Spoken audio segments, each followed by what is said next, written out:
Candace, I've come to ask you for a favor. I can't work with this arm, and I'm currently on leave from my part-time job.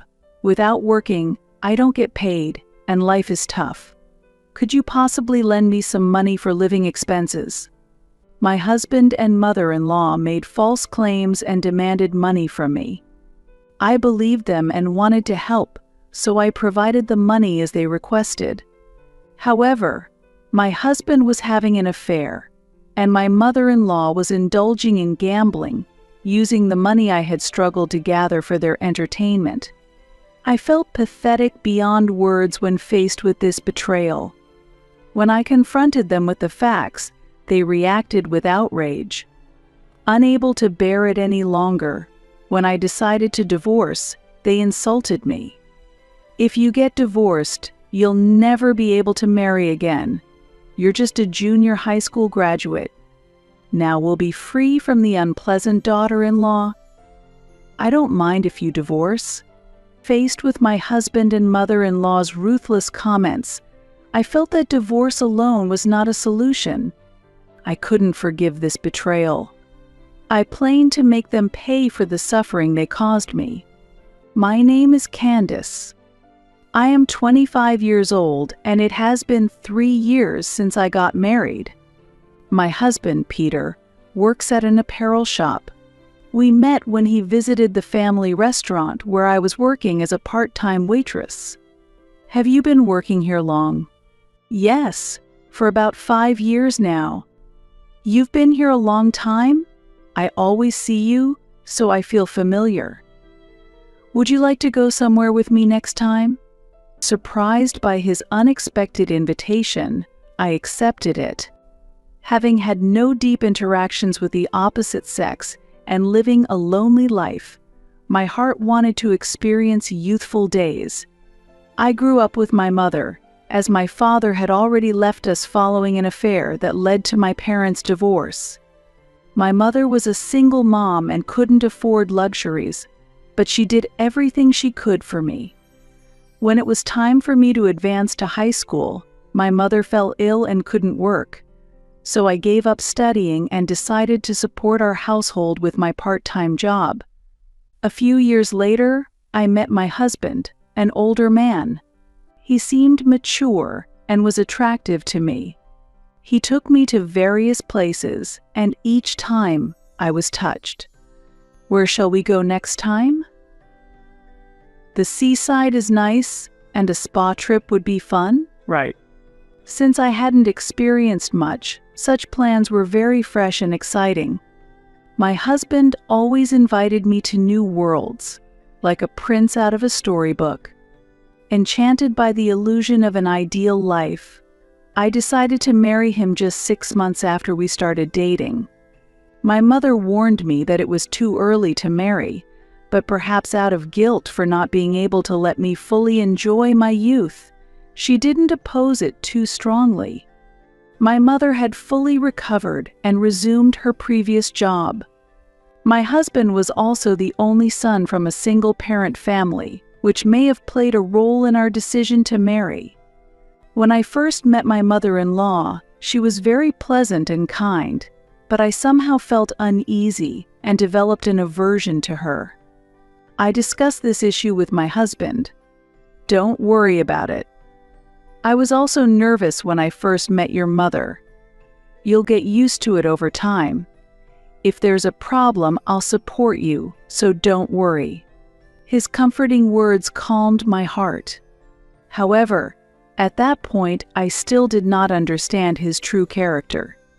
After we got married, we bought a condo. Rather than paying rent every month, it's smarter to buy a condo and pay for the mortgage. It will ultimately become an asset. That's true.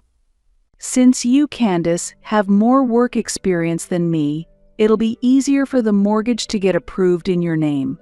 Then let's do that. I was genuinely happy to be able to live with my husband and followed his suggestion without any doubt. When we started our life together, I was asked to take on night shifts at work. I'm the type who can't say no, so I reluctantly agreed. As a result, despite being newlyweds, Our time together was almost non-existent. One holiday, our days off coincided, and we were relaxing at home. "Hey, I'm sorry to ask this, but could you lend me some money?" "What happened? Why do you suddenly need money?" My husband started explaining with a serious look. "The sales at the store have dropped, and my salary has been cut. I couldn't tell you right away. That must have been tough. I'll pay you back once my salary is back to normal." "Understood. But we're a couple, so there's no need to strain yourself." "Sorry, do you still have savings?" "Yes, just a little. But don't worry, I'm making more with the night shifts. I'll cover for you, Peter. That really helps." However, I continued to support my husband financially, and I eventually lost track of how much I had lent him. Originally, there should have been no problem, but suddenly my mother-in-law visited. "Susan, what brings you here?" I noticed the bandage wrapped around her arm and asked in surprise. "Candace, I fell down the stairs and broke my right arm." "Oh, are you okay? Have you talked to Peter about this?" "No, I don't want to worry him unnecessarily, so I haven't told him yet." "I see. It must be hard to stand and talk here. Please come inside." We sat down in the living room and began our conversation. "Candace, I've come to ask you for a favor. I can't work with this arm, and I'm currently on leave from my part-time job. Without working, I don't get paid, and life is tough. Could you possibly lend me some money for living expenses?" "Me? Yes, there are circumstances I can't discuss with Peter. You're the only one I can ask, Candace. If there are circumstances she can't discuss with Peter, then it can't be helped." I decided to give her $2,000 for living expenses, in the hope that lending money to her would improve our relationship a bit. I had been giving the extra money from my night shifts to my husband, so I had no choice but to take out money from my savings to give to my mother-in-law. This was honestly quite difficult. Even when I was tired, I tried to minimize expenses by cooking for myself and preparing lunch for my husband regularly, and sometimes I just ate instant food or skipped meals altogether. During such a frugal period, while cleaning the house, I found an unfamiliar strand of blonde hair. It clearly wasn't mine or my husband's. I was greatly disturbed. This could only be a sign of my husband having an affair, and it seemed he had brought someone into our home while I was at work. I was distraught and desperately searched for more evidence of his cheating. Then, I found a pay slip. Checking how much his salary had been cut, I discovered that there had been no reduction at all. In fact, it was higher than the amount he had previously mentioned to me. I was shocked twofold by my partner's infidelity and the deceit about his salary. Not knowing whom to turn to for advice, I headed to my mother-in-law's house. Thinking about the money I had lent her, I was convinced that my mother-in-law would be on my side. As I approached her house, I couldn't believe my eyes. My mother-in-law emerged from a casino. "Susan, what are you doing here?" She looked a bit startled, but asked calmly, "Huh? Candace, why are you here? I came to talk to you." "But you were playing slots. Being alone at home gets depressing." "So, I was just taking a little break." "But you're supposed to be out of money." Right. "I only used a little." "That money is the money I lent you, isn't it?" "No, it was just a little left over from my last paycheck. I'm using the money you lent me gratefully for this month's living expenses." I couldn't believe her, but the issues with my husband were more severe, so I avoided further probing. "Candace, I ended up having to take leave from work for the rest of the month, so I will have no salary next month. Could you possibly lend me some money for next month's living expenses?" Her lies were evident. She no longer had a brace on her right arm. Yet, I made a deliberate decision to lend her money to maintain a favorable position with her. Of course, but can we talk for a bit? Thank you, Candace. You really are understanding. It's such a relief. She was pleased, and we immediately proceeded to her house. Once inside, I told her everything about my husband. Men always cheat. I experienced a lot when I was young.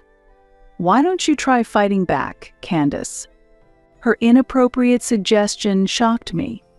As for the money, I'm not too sure. I haven't spoken to Peter recently. But maybe watch a bit longer? He'll surely pay everything back at once. Her irresponsible comment left me speechless. So, can I borrow the money for next month's living expenses today? I have some payments coming up. What? Today? Could you come back in a week at night? That's fine. A week later was my day off, and I planned to confront my husband in front of my mother-in-law then. A week later, the day arrived. I eagerly awaited my husband and mother-in-law at our home, and she arrived first. Candace, I'm here. Susan, please come in. It's okay right here. I'll leave as soon as I get the money. I shouldn't overstay my welcome in a newlywed's home. She stated this hesitantly, but her true interest was clearly just the money. It seems her desire to see her son had also faded. Susan, you no longer need that arm brace, do you? Then there should be no problem meeting Peter. He'll be back soon, so please wait in the living room. I'll give you the money secretly so that Peter doesn't know, so don't worry. Yes, I might as well see Peter after a long time. I invited her over to use her to confront my husband. If she leaves now, the plan falls through. If she's using me, I need to use her to protect myself. She quietly sat in the living room drinking coffee, seeming uncomfortable with the idea of staying long. Then my husband returned home. On my days off, he always returned home at a specific time, as if to implicitly claim he's not cheating. I'm home. Welcome back. Your mother is here too. Peter, it's been a long time. Mom, what are you doing here so late? Just came to see how you and Candace are doing. Really? That's unusual. First, sit down. I'll prepare some coffee. I made coffee, and the three of us sat down in the living room. Despite it being a rare reunion, my husband and mother-in-law barely spoke. Even if there was nothing to talk about, such silence was unusual. It seems their interest in each other had faded. However, this silence provided me an environment conducive to bringing up the main topic. Actually, there's something I need to confirm with you. Since your mother is here, I'd like her to hear it too. What do you want to ask? At that moment, I took out the strand of blonde hair and showed it to them. What is this? Peter suddenly changed his color. I don't know, maybe it's someone else's hair. He was clearly irritated. I found this when I was cleaning your room. Well, I deal with many people at work, so it must have stuck to my clothes. I resolved to ask him directly. Are you cheating on me? What? Of course not. Are you doubting me just because of that? It's not just the hair. There are other pieces of evidence too. I intentionally tested him. In fact, there was no other evidence. However, I intuitively felt that he was being unfaithful, though baselessly. What other evidence do you have? Be specific. I found it inconvenient to be pursued, so I quickly changed the subject. Also, your salary hasn't been cut, has it? I found the pay slip while cleaning. Why are you looking at that without permission? First, I want the money I've lent you so far back. Why all of a sudden? You know I can't pay it back. Didn't you say yourself not to strain ourselves because we're family? I didn't lend you money so you could use it for cheating. I'm not using it for cheating. So, you admit to cheating. That's a dirty trick. Your method. Ultimately, Peter had been unfaithful. Any remaining affection I had for him had disappeared. Ignoring Peter's reaction, I focused on his mother. Susan, if I can't collect the money from Peter, I can't lend you any. Candace, that's not fair. I came all this way for the money. That's cruel. Clearly, both Peter and his mother were only thinking of themselves. It seemed no problem to them that the son was borrowing money from his wife without the mother's knowledge, or that he was having an affair. Perhaps these two saw marriage as an opportunity to use me. I was preparing to make a decision as the situation worsened. I can no longer live with you. I am filing for divorce. Peter and his mother could not hide their surprise at these words. If you divorce, you'll never be able to marry again. So, you've always looked down on me like that? Yes, because you're just a junior high graduate. How does educational background affect marriage? Despite expecting such a reaction, Peter's insults shook me. Candace, calm down. Susan, you only want my money, right? That's not true. I can't lend you any more money. I also need you to return the $2,000 I lent you before. What will you do? My mother-in-law wore an indescribable expression.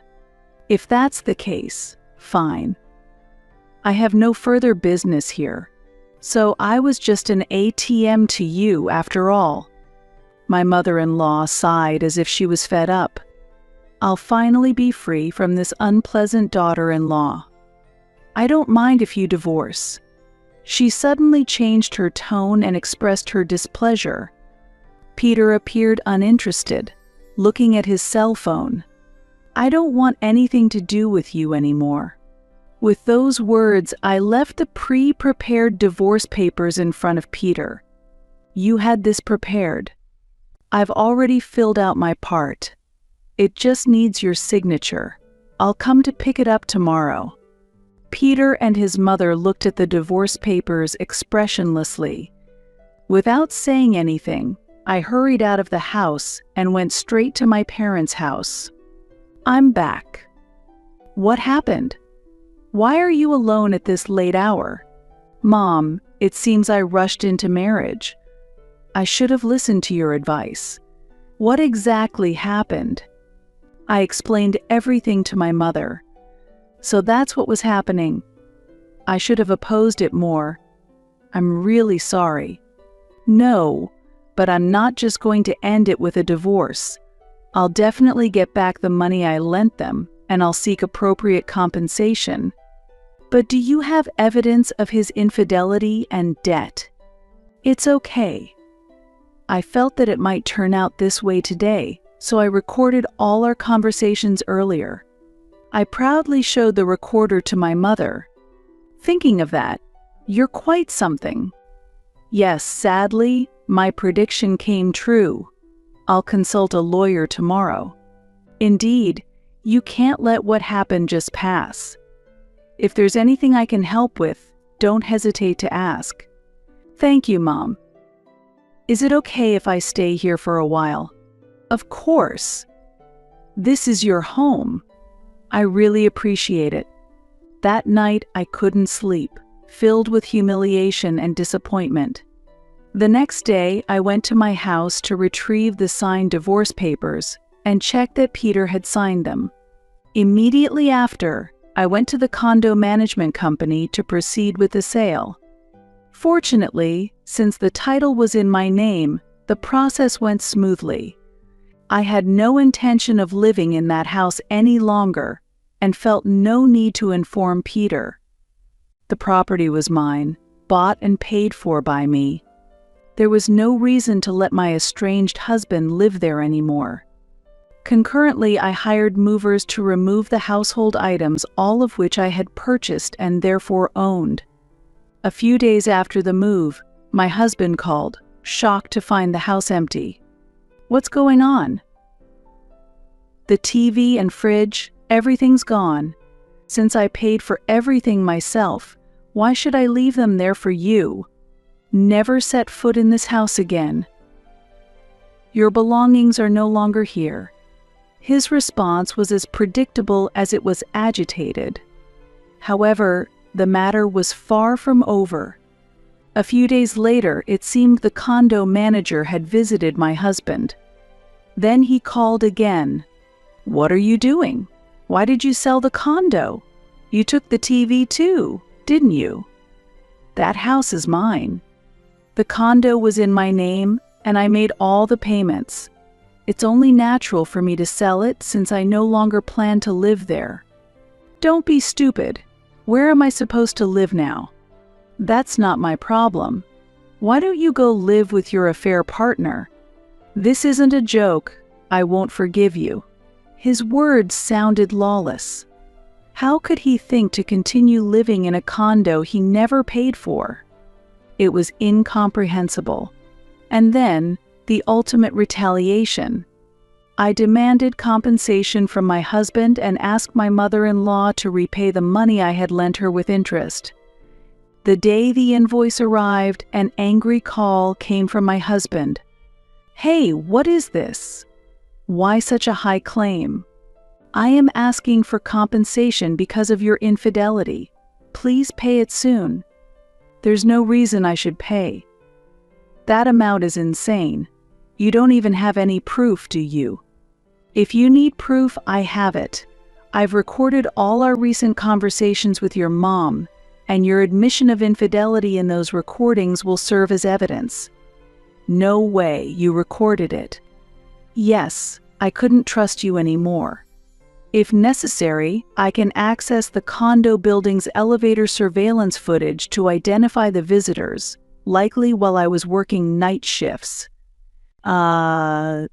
Furthermore, I've been recording all our calls. Recently you said, 'This won't end here,' which could be considered a threat. I plan to claim additional compensation."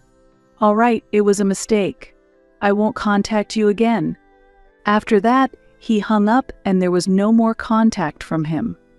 Although my mother-in-law did reach out, expecting my husband would say something, I didn't respond. This decision backfired as she called repeatedly. Finally, when I answered, she screamed at me, "So you finally pick up, you terrible daughter-in-law." It seemed she hadn't received any information from my husband. "Listen, I have recorded this call and all recent calls. The fact that I lent you $2,000 and your acknowledgement of it are all recorded. Denying it now is pointless. Why not just pay me back honestly?" Hearing this, my mother-in-law ended the call without a word. Perhaps she realized that arguing was futile. For me, it wasn't about the money, it was about exacting revenge on these contemptuous family members. As a result, my husband lost the condo and had to return to his mother's house. After being ousted from the condo, it seems his affair partner also abandoned him.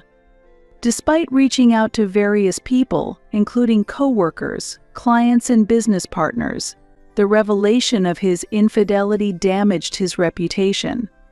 He eventually lost his job and had to take up multiple part-time jobs at a much lower salary.